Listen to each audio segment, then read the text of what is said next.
Hello friends, hope you are doing well.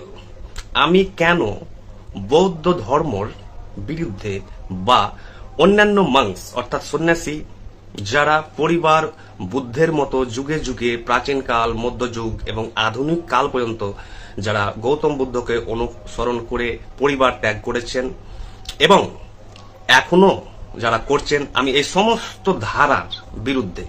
Number one. Number two, Gautam বুদ্ধের দর্শনের সাথে আমি কোথাও কোনোভাবে একমত নয়। কেন? এই আলোচনাটি প্রচন্ড ইন্টেলেকচুয়াল, ফিলোজফিক্যাল, সায়েন্টিফিক এবং লজিক্যাল, খুব যৌক্তিক, দার্শনিক এবং বৈজ্ঞানিক এবং খুব প্রফাউন্ড এবং ডিপ, গভীর। So I request all of my followers or friends to listen to the discussion very attentively or with undivided attention. খুব মনোযোগ দিয়ে প্রত্যেকটি জিনিস আপনারা স্টাডি করুন, শুনুন এবং স্ক্যান করুন কেন আমি গৌতম বুদ্ধের বিরুদ্ধে। নাম্বার ওয়ান, গৌতম বুদ্ধ কি বলছেন যে মানুষের যন্ত্রণার কারণ হচ্ছে ইগনোরেন্স অর নেসিয়েন্স অর্থাৎ অজ্ঞতা। কথা হচ্ছে কোশ্চেন, কি বিষয়ে অজ্ঞতা? কারণ এই বৈচিত্র্যময় মহাবিশ্বে কোটি কোটি ধরনের জ্ঞান আছে। কোন বিষয়ে অজ্ঞ মানুষ যার জন্য মানুষ যন্ত্রণায় আছেন? অর্থাৎ তিনি প্রথমেই দায়ী করেছেন কিন্তু ইগনোরেন্সকে, অজ্ঞতাকে। অজ্ঞতা কিসের ব্যাপারে? লেটস ইনভেস্টিগেট, তদন্ত করা যাক। গৌতম বুদ্ধ যে সময় ছিলেন তৎকালীন সময়ে তিনি social structure, political structure, religious structure, philosophical structure, Literary structure, economic structure, historical structure অর্থাৎ রাজ্য এবং দেশের তিনি এই টোটাল সামাজিক, রাজনৈতিক, অর্থনৈতিক, ধর্মীয়, দার্শনিক, সাহিত্যিক, সাংস্কৃতিক স্ট্রাকচারকে, গঠনকে এবং তাদের ডাইনামিক্সকে, কার্যাবলীকে তিনি কিন্তু বুঝতে সম্পূর্ণ ব্যর্থ হয়েছিলেন বলেই তিনি কিন্তু সাফার করতে শুরু করেন। অর্থাৎ তিনি, ওনার মনে প্রশ্ন আসতে শুরু করেছিল, মানুষ কেন ভুগছে, মানুষ অনাহারে কেন, মানুষ অসুস্থ কেন, মানুষ কেন বুঝতে পারছেন না। এগুলো ওনাকে স্ট্রাইক করে এবং এগুলো নিয়ে তিনি ভাববার পর দেখলেন যে মানুষ অজ্ঞ বা মানুষের যন্ত্রণার কারণ হচ্ছে, দুঃখের কারণ হচ্ছে অজ্ঞতা। কিন্তু প্রথমেই আমি বলবো যে গৌতম বুদ্ধ এই সামাজিক, রাজনৈতিক, অর্থনৈতিক, ধর্মীয়, ঐতিহাসিক, সাংস্কৃতিক পটভূমিকা এবং তাদের কার্যাবলীকে বুঝতে ব্যর্থ হন বলেই সেখান থেকে সমস্ত সাফারিং এবং ওনার অস্থিরতা অন্তরে শুরু হয়। মানুষের অজ্ঞতার কারণ কিন্তু হচ্ছে যে মানুষ সোসাইটিকে বুঝতে পারছেন না। অর্থাৎ সোশ্যাল যে স্ট্রাকচার, সোশ্যাল যে ডাইনামিক্স, রাজনীতি, অর্থনীতি, দারিদ্র, অভাব, অসুখ, সমস্ত কিছুকে মানুষ যখন ব্যর্থ হয় বুঝতে, তখন পরিবারে আসে অন্ধকার, পরিবারে আসে দুঃখ নেমে আসে এবং নেমে আসে ব্যক্তি মানসিকতায়, চেতনায় সেই দুঃখ প্রথমে আসে। কারণ আমি যদি সমাজ বুঝতে না পারি, এই ধর্ম বুঝতে না পারি, এই স্ট্রাকচার, পলিটিক্স, এই সোসাইটি, এই কান্ট্রির যদি আমি লজ, রুলস, রেগুলেশন কিছু বুঝতে না পারি, তাহলে আমি কন্টিনিউয়াসলি ভুগতে থাকবো। আমি কিন্তু সর্বদা দুঃখে থাকবো, বিষাদে থাকবো, হতাশায় থাকবো এবং আমি অসংখ্য যন্ত্রণায় আমি কিন্তু ভুগবো, অপরিসীম যন্ত্রণায় ভুগবো। কিন্তু গৌতম বুদ্ধ এটি কিন্তু বুঝতে সম্পূর্ণ ব্যর্থ হলেন যে মানুষের অজ্ঞতা বলতে কি ধর্মীয় অজ্ঞতা, অর্থাৎ কোন আত্মা বা গডকে মানুষ বুঝতে পারেনি তার জন্য ভুগছেন না। মানুষ ভুগছেন এই 4-5টি ফ্যাক্টরে। সেটি তখনও সত্য ছিল, মধ্যযুগেও সত্য ছিল এবং এখনো সত্য।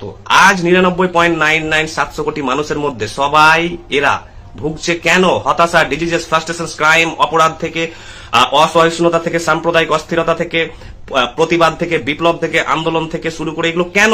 কারণ মানুষ এই সামাজিক গঠনকে, রাজনৈতিক গঠনকে, ধর্মীয় গঠনকে, অর্থনৈতিক স্ট্রাকচারকে এবং সমস্ত ব্যাকগ্রাউন্ডকে বুঝতে সম্পূর্ণ ব্যর্থ হচ্ছেন বলেই তার সমস্ত কনস্ট্যান্ট সাফারিং শুরু হচ্ছে। তিনি যখন এটি নিজেই বুঝতে পারলেন না যে অজ্ঞতার কারণ কি, তখন তিনি হায়ার ট্রুথের জন্য কিন্তু গৃহ ত্যাগ করলেন, অর্থাৎ পরিবার ত্যাগ করলেন। তিনি সুপ্রিম সত্যের জন্য তিনি 6 বছর সত্য অন্বেষণ করার পর তিনি হঠাৎ একদিন আলোকিত হয়ে ভাবলেন যে আমি আলোকিত, আজকে টুডে আই অ্যাম এনলাইটেন্ড। 6 বছর পর আলোকিত হলেন কি বিষয়ে, এটি হচ্ছে প্রশ্ন, দ্য গ্রেটেস্ট কোয়েশ্চেন, যে what he was enlightened about, অর্থাৎ তিনি কি বিষয়ে আলোকিত হলেন। আলোকিত মানে হচ্ছে জ্ঞান পাওয়া, চরম জ্ঞান বা চরম সত্যের খোঁজ পাওয়া। তো সেই সত্য কি সত্য? সেই সত্য পলিটিক্যাল সত্য, রাজনৈতিক, না সামাজিক, না ধর্মীয়, না আত্মা, না গড, না কোনো দার্শনিক, না কোনো ঐতিহাসিক? কোন সত্যের তিনি খোঁজ পেলেন? তিনি পেলেন যে সত্য তিনি ডিক্লেয়ার করেছেন, সে সত্য হচ্ছেন তিনি যে বর্তমানে বাঁচো, অর্থাৎ অতীতে দুঃখ, ভবিষ্যতে আতঙ্ক। তাহলে উপায় হচ্ছে একটি ভালোভাবে বাঁচার, সেটি হচ্ছে live in the present moment, বর্তমানে বাঁচো। ভালো কথা। এবার let's explore and investigate and enquire into this assertion of Gautam Buddha, যে বর্তমান মুহূর্ত। আমি আমার ধ্যানে জানি এবং আমি সাইন্টিফিক্যালিও জানি যে বর্তমান এবং ভবিষ্যতের কোনো অস্তিত্ব নেই। তাহলে বর্তমানে বাঁচবো কিভাবে? অর্থাৎ তাহলে কি আছে? সম্পূর্ণটাই আছে হচ্ছে সময়েই, যদি অস্তিত্ব নেই। আমার একটি ভিডিওতে আছে যে টাইম ডাজ নট এক্সিস্ট, সময়ের কোনো অস্তিত্ব নাই। তাহলে আছে আমাদের শুধু অতীত, অর্থাৎ মানুষের কাছে অতীত, বর্তমান, ভবিষ্যৎ, এই বাকি দুটি জিনিসের অস্তিত্ব নেই, শুধু আছে অতীতের অস্তিত্ব। কিভাবে বুঝবেন? Let's intellectually thought about it. এটাকে বৌদ্ধিকভাবে, যৌক্তিকভাবে ভাবা যাক। আপনার মাইন্ড কি দিয়ে তৈরি? সমস্ত ইনফরমেশন, ডেটা, অভিজ্ঞতা, স্মৃতি, চিন্তন থেকে শুরু করে সমস্ত প্রসেসিং যত হয়েছে ইন্টেলেকচুয়াল, তার প্রপার্টি দিয়ে তৈরি হচ্ছে মাইন্ড। এবং এই মাইন্ডে যা জ্ঞান আছে তার সম্পূর্ণটাই হচ্ছে অতীতের জ্ঞান। বর্তমানের বা ভবিষ্যতের জ্ঞান বলে কিছু হয় না। মাইন্ডে কোনো জ্ঞান নেই বর্তমানের বা ভবিষ্যতের। আপনার মাইন্ডটাই টোটালটাই হচ্ছে অতীত, অর্থাৎ your mind is equal to past, অর্থাৎ আপনার মন সমান হচ্ছে অতীত। আপনি ভালো করে দেখুন যে আপনি এখন যা করছেন, যা করবেন, সমস্ত কিছু কার সাহায্যে করছেন? মাইন্ডের সাহায্যে, অর্থাৎ মনের সাহায্যে। আর মনে কি আছে? মনে আছে অতীতের সমস্ত সঞ্চিত রেকর্ডেড স্মৃতিতে, অভিজ্ঞতা এবং ইনফরমেশন, ডেটা। তার উপরে ভিত্তি করে আপনি বিচার করছেন, মূল্যায়ন করছেন, কথা বলছেন, দেখছেন, চিনতে পারছেন, তুলনা করছেন, নিন্দা করছেন, লিখছেন, পড়ছেন, আলোচনা করছেন। কিসের ভিত্তিতে? আপনার স্মৃতির উপর ভিত্তি করে। আর স্মৃতি কি দিয়ে তৈরি? সেই সমস্ত অতীতের অভিজ্ঞতা, অর্থাৎ সারা জীবন যা আপনি অভিজ্ঞতা দিয়ে অর্জন করেছেন, আপনার জীবনে সব সঞ্চিত আছে স্মৃতিতে, এবং সমস্ত স্মৃতিটাই হচ্ছে পাস্ট। তাহলে বর্তমান কি?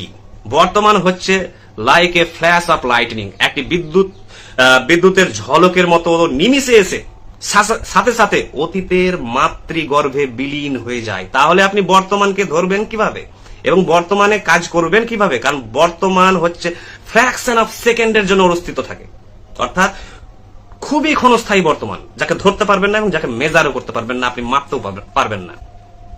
তাহলে বর্তমানের উপরে আপনি কাজ করছেন কোথায়? Live in the present moment, অর্থাৎ আপনি যা কিছু করছেন আপনি সমস্তটাই অতীতের সাহায্যে করছেন। তাই বর্তমানে বাঁচলে আপনি চিরকাল একটি ভ্রমে থাকবেন, ইলিউশনে থাকবেন, একটি মিথে থাকবেন যে বর্তমান বলে কিছু আছে, কিন্তু যার কোনো অস্তিত্বই নেই। তো কি আছে? অতীত। তাই মুক্তির উপায় যদি বলি, লিবারেশন, ফ্রিডম এবং আন্ডারস্ট্যান্ডিং, জ্ঞানের উপায় কি? আপনার অতীতকে ভালো করে জানতে হবে। তাহলে আপনি নিজেকে এবং এই সমাজ, রাজনীতি, ধর্ম থেকে শুরু করে এই মহাবিশ্ব সমস্ত কিছুকে আপনি জানতে পারবেন যদি if you study your mind properly or deeply. অর্থাৎ আপনি যদি আপনার মনকে, স্মৃতিকে, চিন্তনকে, অভিজ্ঞতাকে, ইনফরমেশনকে, ডেটাকে ডিপলি, গভীরভাবে স্টাডি করেন আপনার অতীতকে, তাহলে আপনি জানতে পারবেন যে আপনার অবস্থা বর্তমানে কেমন, কি চাইছেন, কেন চাইছেন, আপনার স্বপ্ন কেমন। আপনার সমস্ত স্বপ্ন, রাত্রের স্বপ্ন দেখা ঘুমে, কোথাকার? বর্তমানের না ভবিষ্যতের? নয়, সমস্তটাই হচ্ছে অতীতের অভিজ্ঞতা। তাহলে আপনার অতীত ছাড়া আপনার কোনো অস্তিত্ব নেই। আপনি কিন্তু শূন্য অতীত ছাড়া। আপনার অতীত আমি নিয়ে নেব। আপনি কে? আপনি you are a nobody, you are a non entity. আপনার কোনো অস্তিত্ব নেই, আপনার কোনো ফাংশন করতে পারবেন না, আপনি কিছুই জানতে পারবেন না। তো তাহলে দেখছেন যে যদি আপনি অতীতকে স্টাডি করেন তাহলে আপনি আপনাকে নিজেকে জানতে পারবেন, আপনার রিলেশনশিপকে জানতে পারবেন, আপনি ইকোনমিক্স থেকে শুরু করে পলিটিক্স থেকে, সোসাইটি থেকে শুরু করে যে মুহূর্তে জানতে শুরু করলেন, সেই মুহূর্তে যদি আপনি ডিপলি জানতে পারেন, তাহলে এটাকে বলছে ম্যাটেরিয়াল এনলাইটেনমেন্ট, অর্থাৎ জড় আলোকবাদ বা ওয়েস্টার্ন এনলাইটেনমেন্ট। যেগুলো আমরা পাশ্চাত্য দর্শনে যে এনলাইটেন্ড ফিলোজফারদের দেখেছি, তারা সবটাই হচ্ছে ম্যাটেরিয়াল এনলাইটেন্ড ফিলোজফার্স, ম্যাটেরিয়ালি। তাহলে আপনি যখন ম্যাটেরিয়াল এনলাইটেনমেন্ট পেলেন, অর্থাৎ এই জগৎ সম্বন্ধে, অর্থাৎ সমাজ কি, রাজনীতি কি, ইতিহাস কি, ধর্ম কি, দর্শন কি, সাহিত্য কি, সংস্কৃতি কি, সমস্ত কিছুকে, মানুষ কি, সমস্ত কিছুকে যখন জানলেন আপনার অতীতের সঞ্চিত অভিজ্ঞতার উপর ভিত্তি করে, তখন আপনি হলেন ম্যাটেরিয়ালি এনলাইটেন্ড। অর্থাৎ পার্থিব ভাবে হলেন আপনি আলোকিত। দ্বিতীয় আলোকিত হচ্ছে যে সেটা হচ্ছে মিস্টিক্যাল এনলাইটেনমেন্ট, অর্থাৎ অতীন্দ্রিয় কোন সত্যের সন্ধান পেয়েছেন কিনা। সেকেন্ড পয়েন্ট হচ্ছে যে গৌতম বুদ্ধের সবচেয়ে বিখ্যাত দর্শন হচ্ছে শূন্যবাদ, নাথিংনেস, যেটা ফিলোজফিতে আছে সমস্ত জায়গাতে। এই শূন্যবাদ যদি আপনি ডিপলি স্টাডি করেন তাহলে দেখবেন যে গৌতম বুদ্ধের মেন কথা হচ্ছে যে শূন্য থেকে সমস্ত কিছু আবির্ভূত হচ্ছে এবং যে আবির্ভূত জিনিস হয়েছে সেখান থেকে আবার শূন্যতার সৃষ্টি হচ্ছে, অর্থাৎ সমস্ত ফর্ম অর্থাৎ আকারের জন্ম হচ্ছে নিরাকার থেকে, ফর্মলেসনেস থেকে, আবার এই ফর্ম থেকে ফর্মলেসের জন্ম হচ্ছে। এই সম্পূর্ণ দর্শনটি হচ্ছে উপনিষদের অর্থাৎ বেদান্ত ফিলোজফির। সেকেন্ড পয়েন্ট, তাহলে ওনার শূন্যবাদ হচ্ছে নিজস্ব কি করে হলো? এটা তো উপনিষদে অলরেডি আছে, আর উপনিষদ গৌতম বুদ্ধের অনেক পুরনো। দ্বিতীয়, থার্ড পয়েন্ট হচ্ছেন যে ওনার মেডিটেশন আছে 5 টাইপস অফ মেডিটেশন, 5 প্রকারের ধ্যান। ভালো করে এই 5 টাইপস অফ মেডিটেশনকে আপনি নিজে ধ্যান করবেন এবং দেখতে পাবেন এবং যৌক্তিকভাবে ভাববেন, দার্শনিকভাবে ভাববেন, সচেতনভাবে ভাববেন এবং খুব ইন্টেলেকচুয়ালি ভাববেন। দেখবেন যে এই 5টি ধ্যানই কিন্তু ঋষি পতঞ্জলির বই থেকে কিন্তু উদ্ভূত, অর্থাৎ ঋষি পতঞ্জলির হচ্ছে যেটা যোগাসূত্র, পতঞ্জলি যোগাসূত্র হিসাবে যেটা সারা বিশ্বে জনপ্রিয় এবং প্রচলিত, সেই বই থেকেই কিন্তু গৌতম বুদ্ধের 5 টাইপস অফ মেডিটেশনের আবির্ভাব। তাহলে আপনি দেখছেন যে প্রথম থেকে যে গৌতম বুদ্ধের ইগনোরেন্স কি, যে যিনি বলছেন যে যন্ত্রণায় অজ্ঞতাই হলো যন্ত্রণার কারণ তিনি সামাজিক, রাজনৈতিক, ঐতিহাসিক, ধর্মীয় এবং অর্থনৈতিক স্ট্রাকচার তৎকালীন সময় তিনি বুঝতে পারেননি, যার জন্যই মানুষ ভুগছে। অন্য কারণে ভুগছে না, কিন্তু আত্মার কারণে ভুগছে না, গডের কারণে ভুগছে না, অন্য কোনো অতিপ্রাকৃত ঘটনার কারণে ভুগছে না। মানুষ ভুগছে বর্তমানের যে আমরা বলছি প্রেজেন্ট এই টাইমের যে সোসাইটি স্ট্রাকচার যদি আমি না বুঝতে পারি তাহলে আমি কন্টিনিউয়াসলি ভুগবো, কারণ আমি কমিউনিকেট করতে পারবো না, আমি ভালোভাবে কথা বলতে পারবো না, আমি ভালোভাবে যুক্তি দিতে পারবো না, আমি কারণ আমি পলিটিক্স বুঝি না, আমি হিস্ট্রি বুঝি না, তাহলে তো আমি টোটালি ভুগবো, যেমন কোটি কোটি লোক ভুগছে। তো তাহলে গৌতম বুদ্ধ যখন চলে গেলেন এবং তিনি বললেন যে উনি আলোকিত, উনি কখনো দাবি করেননি যে উনি আলোকিত, উনার অনুগামীরা। থার্ড পয়েন্ট, উনাকে অবতারের রূপ দেওয়া অর্থাৎ গডের রূপ দেওয়া, এটা ওনার ব্যর্থতা কি ওনার ব্লাইন্ড ফলোয়ার্সদের ব্যর্থতা, সেটা আপনাদের উপর ছেড়ে দিলাম। তিনি ছিলেন সমস্ত ধর্মীয় আনুষ্ঠানিকতা, গড, অতিপ্রাকৃত ঘটনা থেকে শুরু করে হেল হেভেন থেকে শুরু করে সমস্ত কিছুর বিরুদ্ধে ছিলেন এবং সমস্ত আনুষ্ঠানিক পুজো, পিলগ্রিমেজ এর সমস্ত কিছু বিরুদ্ধে ছিলেন, অথচ ওনাকেই গডের অবতার দিয়ে ওনাকেই সবাই পুজো করতে শুরু করলো এবং আজ উনারই পুজো হচ্ছে চারিদিকে। এটা কি গৌতম বুদ্ধের টিচিং এর বিরুদ্ধে নয়? অবশ্যই তার দর্শনের বিরুদ্ধে, কারণ তিনি এটা চাননি, এটা থেকেই তিনি মুক্ত করতে চেয়েছিলেন সবকে। তাহলে আমরা দেখছি যে গৌতম বুদ্ধ যখন চলে যাচ্ছেন এবং তার কোটি কোটি আজ অনুগামী তারাও সংসার থেকে চলে যাচ্ছেন, কিন্তু আমি বলবো সংসারে স্টে ব্যাক করুন, থাকুন। কেন? কারণ সংসারে থাকলেই আপনি society, politics, religion, philosophy, psychology থেকে শুরু করে সায়েন্স থেকে সব বুঝতে পারবেন এবং ডিপলি বুঝতে পারবেন আপনি যদি ধ্যান করেন, এবং এখান থেকে আপনার হবে ম্যাটেরিয়াল এনলাইটেনমেন্ট বা ওয়েস্টার্ন এনলাইটেনমেন্ট। যে মুহূর্তে আপনি আলোকিত হয়ে গেলেন সেই মুহূর্তে আপনার কাছে জীবন হয়ে গেল সম্পূর্ণ যন্ত্রণা, দুঃখ, হতাশা, ভয় মুক্ত জীবন, কারণ আপনি তো জ্ঞানী ব্যক্তি এবং সমস্ত কিছুকে আপনি ট্যাকেল করতে পারবেন। This is the power of knowledge, এটাই হচ্ছে জ্ঞানের শক্তি।